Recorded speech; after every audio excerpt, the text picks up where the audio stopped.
Hello and a very warm welcome to another episode of Business Unknown, made just for you by BrightRock, as I meet up with business leaders and entrepreneurs from around South Africa, talk through their life stories, the highs and the lows, and then have a look at the world we find ourselves in today and try and work out how on earth we can get through all of the madness that currently envelops us, particularly from an economic perspective, where South Africa has taken a bit of a battering and we've got a lot of work to do to get onto even footing.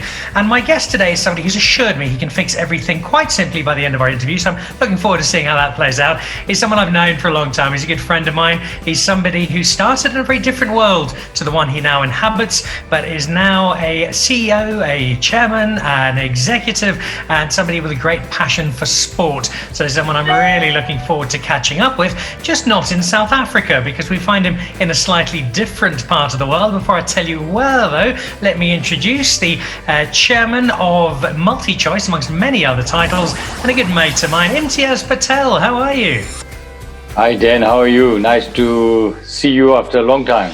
It has been a long time, and I find you not in South Africa, but I find you instead in Oxford at what I would imagine is an enormously proud time for you and the family, because it's a rather special occasion for Imtiaz Jr. Yes, we don't want to make too much of these things, but my oldest son, Mohammed, who is an associate at Worksman's in Johannesburg, has decided that he wants to further his studies, and he very gratefully got accepted after having applied to do a master's at Oxford University. So yeah, it's a proud moment for him and a proud moment for us. Imtiaz, that would make any parent proud, but there's an added level for you, because if we go back to the start of the Imtiaz Patel journey, everyone knows you now as this corporate titan, but the early days were very different because you were Imtiaz Patel, the teacher, once upon a time. Yeah, Dan, I don't think anybody knows where life's journey will take you, right? So I grew up in apartheid South Africa, in a small little place called Zwaziland. My grandfather, who was born in South Africa actually, and grandmother was born in South Africa, had opened a business there in 1935, believe it or not. So went to a primary school in Zwaziland. I went to the Indian primary school that was set up by the local community of about 20 odd families. And the school was effectively a little shop in between other shops. So that was our primary school experience.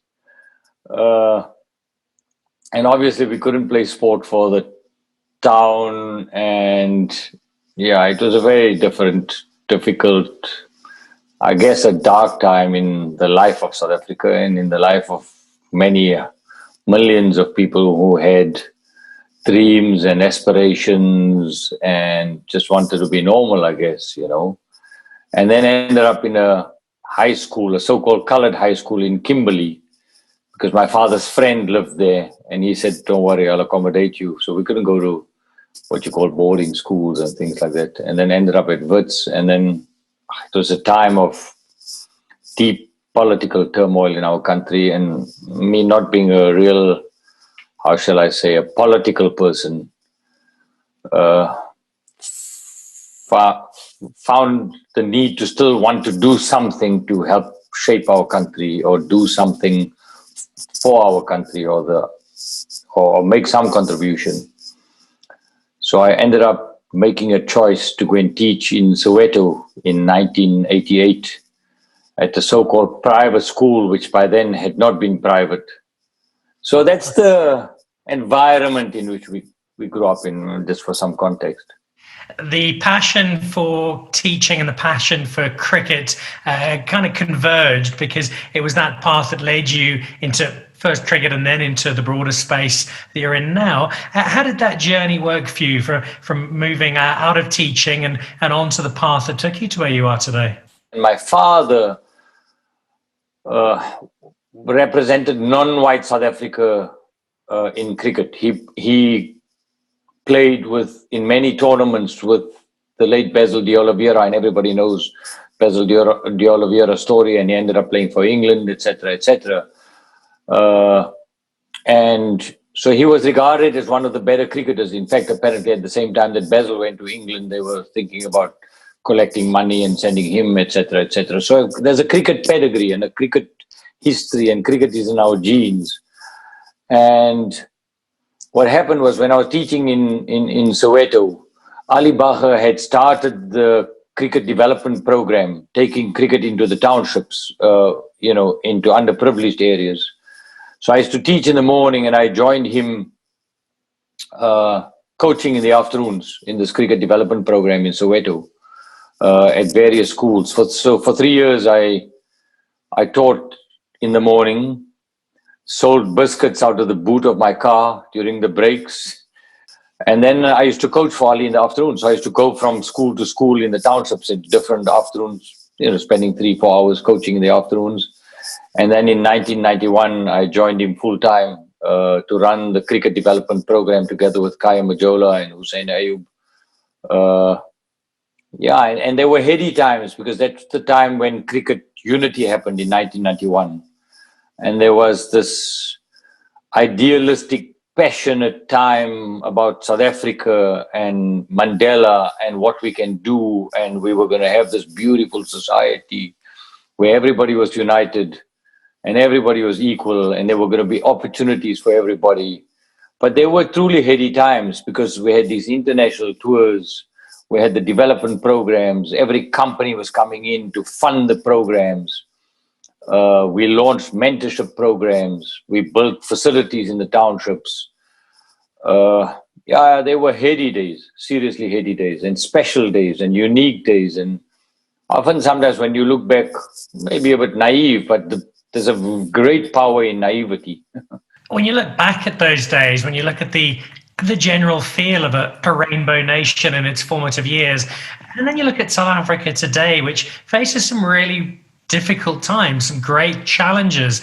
I won't ask you to put your finger on and say exactly what went wrong, but do you get a sense of where we might have lost our way, perhaps, as a nation? Sure, there's been too much commentary by people far better equipped and knowledgeable than me to. And I read an article a day about where it went wrong, and different people have different views, etc., etc. When you have skepticism, and when you have cynicism, and when you have a lack of trust, and those are your starting points, you have no chance. You have no chance. So I almost think we need to start again, and to start again to believe in people's goodness, to start again to believe in what is possible. We need to start trusting people and people's credentials. The one thing, and I read the news a lot, so every time somebody does some good initiative, there's 1,000 people who says, but he or she has an agenda. So we become a cynical and a skeptical society, I think, for a number of reasons. But it doesn't matter. The point is, you've got to start somewhere. And I think we need to start with some basic issues. The cynicism and I suppose the depression a lot of people have can be offset by good news stories and by looking at some of the better elements. And it's something we've tried to do in this particular series. And we've spoken to a lot of people whose companies or whose stories have been particularly uplifting. And I think a great South African success story is the story of MultiChoice. Let's steer away from the clouds and move out into the sunshine and have a look at this fantastic story, because this was a company that initially was this small television channel. You needed a box, you got open time for a couple of hours a day, and you got Super Sport an hour or two on a Saturday morning, and now it's this absolute monster. When you first moved into that space, did you have a sense of just how big this particular industry was going to become? No, I had an idea that this was sort of a nascent business that had great opportunity, I think. The short answer is no. I'll never forget when I went to a cricket practice one day, and that time we were still playing as blacks and whites. And I went to a cricket practice one day, and I said to the guys, I'm joining my friends and my sort of fellow cricketers, and I said, I'm joining Supersport. It was small. Frankly, it was white. That's just our history, right? Every presenter was white. Every manager was white.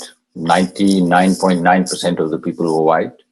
But credit to people like Russell McMillan and Koos Becker and Glenn Marks, who approached me to join them, etc., said, we know we need to transform.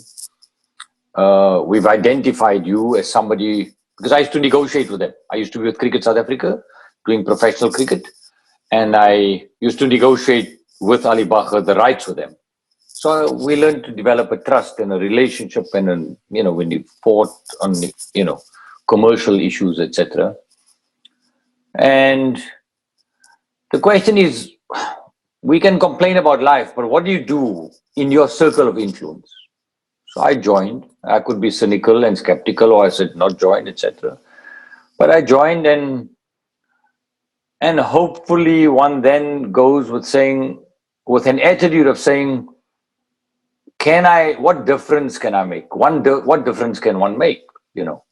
We have such opportunity as a country, such opportunity. So let me give you a practical example. The Supersport guys had a relationship with Ali Bakr. Russell McMillan knew him, same society, old school, etc., Thai syndrome, that kind of thing. They had no relationship with Ivan Khoza. I had a relationship with Ivan Khoza through Supersport United that I looked after. I sat on the board. And within 3 years, I recognized that this league has got enormous potential. Okay. And in building up the relationship and the trust, I think, with people like Kaiser Mutawu and Ivan and all those guys who sat on the PSL Board of Governors, arose an opportunity for us to get the rights. And we got the rights in 2007.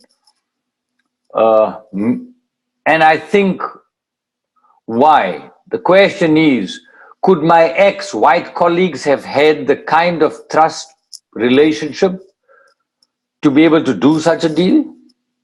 Maybe. It would have taken a lot longer. It would have taken a lot more hard work, etc., etc., etc. We also took a bit of a chance, right? So I had to say to my white colleagues, listen, guys, there's an opportunity here. Let's take this chance. There's a market. The net result is, as Kobus Stoffberg, who was then the acting CEO of Naspers, while Koos Becker was on a sabbatical, he called it a transformative deal. And we've never looked back, because that relationship between us and the PSL, and thankfully a very well-run PSL, right? You've never heard a controversy in the PSL for years, many years. In the 13, 14 years we've been partners, never. Not refereeing, nothing. Not an administrative, nothing. Unlike what you're seeing in cricket, etc. So we've grown millions of decoders on the back of that. We've opened a completely new market on the back of that. Our business has transformed on the back of that. Obviously, we've done, and our colleagues have done many other things, right? Technologically, etc., etc. But I'm linking that to the fact that we have a wonderful opportunity in our country to embrace our diversity, to embrace our different backgrounds, etc., and to make that cocktail a powerful cocktail of something positive, not negative. Okay, I'm rambling, sorry. I don't even know if I'm answering your question here, Dan. You are indeed, and you're speaking to some really key issues in that broadcast space. That one is particularly South African. But if we look at television as a whole and transformation in a slightly different way, not the traditional South African way, but the transformation of sport, nothing has changed sport like broadcasting and the money that's come into it and how that landscape has shifted entirely. And footballers now have salaries up there with MultiChoice CEOs. So it's a very different space. What about the challenges, though, of that space? It becomes bigger. There is more money. In your time running Supersport, then moving into MultiChoice as a broader space, what's been the toughest moment for you? It's a hard question, Dan. I can't tell you anything. Listen, doing that deal was tough because the narrative was that this white pay TV company is taking soccer away from the people. It went up to cabinet. It went up to the president, Becky at that stage, the minister in the presidency, Esop Pahad. There were it went on for months. I'll never forget, there was one weekend, I came home on a Friday night from the office. I said to my wife, pack your bag. I got into my car and she said, where are we going? I said, we'll decide when we're on the highway. And it was like 7 p.m. and I ended up in Hazy View. Just needed to get out of town and they were okay. So it was hard. But I don't think hard means bad. Hard often leads to something powerful. Nothing big or nothing of consequence is achieved without hard. I don't believe that. It can't be. Okay. If you think of, and listen, we are minuscule. We don't even count. We don't appear on the radar of people who've done great things, right? But if you ask the people like Adrian Gore and Koos Becker and the people of Bidvest and, the great leaders of our country, right? Nothing great has been achieved, even our politicians, right? Without hard. It's hard. So we were fortunate to come in when it wasn't that hard, frankly. We did a few hard things, okay, but of a wonderful foundation. The story of MultiChoice, of Mnet and Supersport goes well beyond South Africa. And I want to have a quick chat about that. While we do, though, as we have with every week, we share a meal. This meal is a little different because Imtiaz is sitting in Oxford and I am sitting here. We've both got a plate of Nando's. I'm going to have a taste of mine in just a moment. And it's a staple South African classic you find all over the world. And there's a nice parallel there for me because Nando's has become such a great success story all over the world, just as MultiChoice has become so successful beyond just South African borders. That move into the rest of Africa, discovering the world beyond South Africa, which is very different to what we know here, must have also had its challenges, but exciting. Tell us a little bit about the DSTV journey across the continent. Yeah, again, this is just visionary Koos Becker stuff. People like Nolo Taylor, who's our ex-chairman, went into the rest of the continent when it was unfashionable, when nobody believed that there was a market, and essentially built up the DSTV business in the rest of the continent. We operate in 50 countries, sub-Saharan Africa, so more or less the top of Nigeria all the way down. We have JVs, we have franchises. The rest of Africa is not for sissies. It's tough. We used to make a lot of money, good money, pre-2015. Then we had a commodity crisis and a currency crisis. And that was the time when I took over from Jim Volkwein from the South African business into the rest of Africa business. And I'll never forget that I took it over in October 2015 when this business was just going down, and we were losing money. And I'm talking big money, hundreds of millions of dollars. And I used to wake up in a cold sweat and say to my wife, I don't know how we're going to do this. What have I done here, taking on this job, right? But we operate in 20 million homes in the rest of Africa, in all of Africa, sub-Saharan Africa. We entertain people. I mean, think of your life without DSTV, frankly, okay? And I am sitting here in the UK, and there are many days when I think, I wish I could bring every South African who complains about DSTV and say, come and have a look. Because the South Africans who live here, when I talk to them, say, I miss Supersport, I miss DSTV, right? Notwithstanding the fact that our industry is at a very interesting intersection with over-the-top players and Netflix and Amazon and all of those kind of things. But I think we provide a product which is on par, if not superior, to any other similar product in the rest of the world. And I'm really proud of that. And we have people who, we're launching a decoder shortly. And I asked the guys to compare that decoder to the state-of-the-art best decoder in the world, which is called SkyQ here in the UK. And it rates, absolutely. What does that tell you about Africa? What does it tell you about the talent that we have, right? When it's tough to do something and you get it right, it creates a natural moat. Because it's very hard. If Dan Nicol has done something that everybody says, no way, this is too hard to do, and he conquers it and does it, there are very few people going to follow him. You then create a natural moat, right? And that becomes a very big differentiator, okay? It's changing with technology and broadband and all of that kind of thing. But this is a 25-year story. So 25 years ago, our previous leadership had a vision to say, I'm going to start a business in Nigeria. Who would have thought of that? It's just like, you'll say, these guys are crazy. I'm going to start a business in Zambia. I'm going to start a business in Kenya. It's crazy. It was unthinkable, right? So that's, many South African business people have been visionaries in that way. And there's something, I'd like to understand it. What is in the DNA of the South African, well, a certain portion of the South African education, or the certain portion of the opportunity that has been created for certain South Africans, that we've created the Koos Beckers of this world, the Johan Ruperts of this world, the Elon Musks of this world, who've gone out and just like conquered the world. Where does that come from? And perhaps a study, Dan, there's some work for you to do. Well, I think we might include you in that study as well, Imtiaz, because you're a big part of that success story. You've touched a couple of times on what I think is such an important and interesting and challenging area of broadcasting. When you kicked off 25 years ago, it was Mnet versus SABC, and that was kind of it. ETV came on board a little while later, and you had one or two other small players. But now it's not just an SABC or an ETV, it's everybody with a smartphone in their pocket who's putting something up on YouTube. Every brand has become a content producer. Every sports team has become a content producer.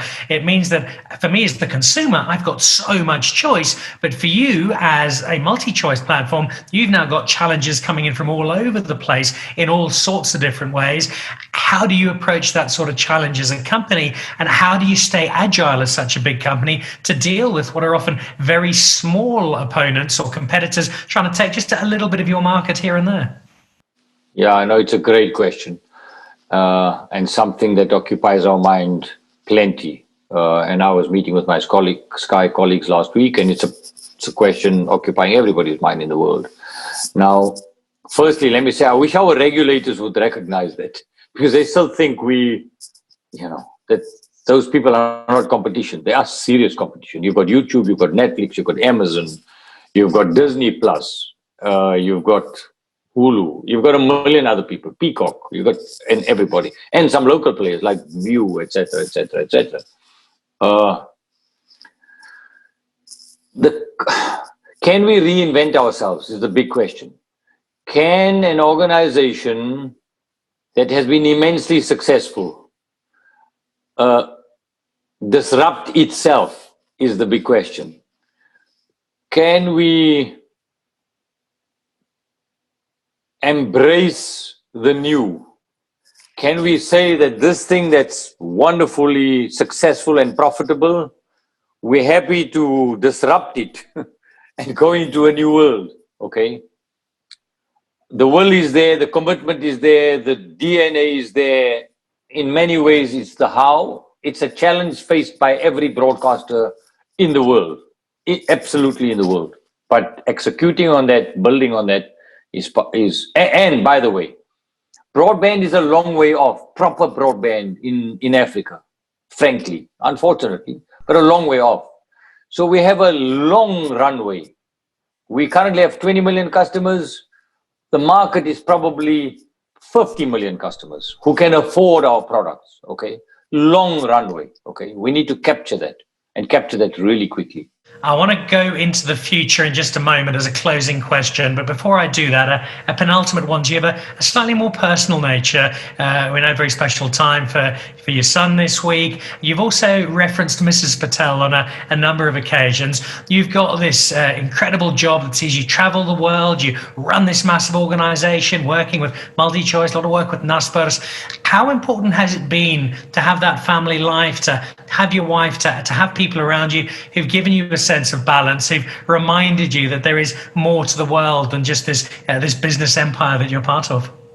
Yeah, the short answer is one wouldn't survive if you didn't have a partner or a family structure that was supportive, that was independent, that was robust, that was questioning, that was intellectually stimulating, and was happy to be part of a journey, right? So, yeah, some people are not that fortunate. I've been super fortunate and obviously very grateful.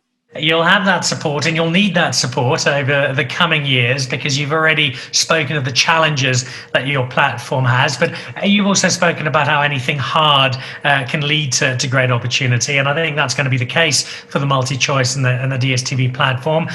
A similar question to the one I asked Jeremy Ord last week on the show. I asked him if in 5 years' time we had a similar conversation, if I wanted to get hold of him to come around for dinner, how we'd be getting in touch with each other. Fast forward to 2025. What am I watching? How am I watching? How is my media consumed? What does the soothsayer in Imtiaz Patel suggest might be the television, if it is even a television landscape in 5 years' time? Hard question. You know, things take a long time to change, and when they change, they eventually change quickly. I think you'll have multiple devices. You'll have personalized content. We will spend a lot more time talking to each other like this. I don't think you can discount the personal touch, though. And we've experienced it now in COVID. So I think, MultiChoice will be around and it's going to be part of something much bigger. With the guiding hand of Imtiaz Patel pushing it firmly in that direction. It's interesting you mentioned the personal touch because that was exactly what Jeremy said. He said rather than chatting over a screen, he'd love to be sitting down around a table over a nice meal. And I think striking that balance is going to be all important over the next few days, as is getting South Africa. This thing kills creativity. It kills ideas. Because this is a transactional conversation, Dan. If you and I were sitting in a Nando's, unconstrained by time, and allowed the conversation to drift, I can give you a guarantee you and I would have thought of 3 ideas, okay, about your show and what we could do with it, etc., etc., etc., etc., that you could never have in this environment, never. So the more I've thought about COVID and the more I thought about everybody saying this is the new way, the more skeptical I've become. So this will be a tool. It will be a tool. It will be an enabler. It will be a convenience thing, but it's not going to be the dominant thing. It shouldn't be the dominant thing in my view. I agree entirely. It's a perspective I share. And so I look forward to scheduling that long lunch at Nando's as we discuss my new reality show in the Maldives, which I'm very excited about, MultiChoice funding. Haven't got any details yet. It just involves me being there. Imtiaz, we've been friends for many years now, and it's always a pleasure spending time with you. Congratulations on the family achievement this week. I know how much it'll mean to you. But congratulations also on a terrific career, being part of a wonderful South African success story, and a success story I'm delighted to shine a little bit of light on today, because at this time in South Africa, with all of our challenges, with all of the hurdles we have to overcome, I think it's really important to remind us, as you've done so vividly through the course of our meeting and our time together today, that South Africans really are capable of great things. Dan, thank you very much, and well done on your show. I know we had many conversations about it. I've watched it a few times, even out of Dubai. You've got a great show. You've got a wonderful personality. You have a way to disarm people and to get them to say things that I don't think they intend saying. And I think you're not a great MC when it comes to golf events, though. I'm just lying. But you've become a big part of South African life, and you have a positive attitude. And I hope you will continue to use this platform and your powerful personal standing and gravitas to unite people and to continue to see positive things and and to help build the country. So well done to you. Very kind of you, Imtiaz. Thank you. And that's exactly what I'll continue to do, because as with Imtiaz, I love South Africa, I love the people, and I think we do have a fantastic, fantastic country. And we've seen a great example of that today on this week's episode of Business Unknown, made just for you by BrightRock. My guest, the executive chairman of MultiChoice, and I think he's still the head of cricket, technically, watches all of it very passionately, and a great guest to have. I'll be back with another fantastic guest next week as we talk to somebody else from the South African business landscape who's had a huge impact, made a big difference, and has some wonderful stories to tell. This has been Business Unknown, made just for you by BrightRock. Thanks for joining us. Goodbye.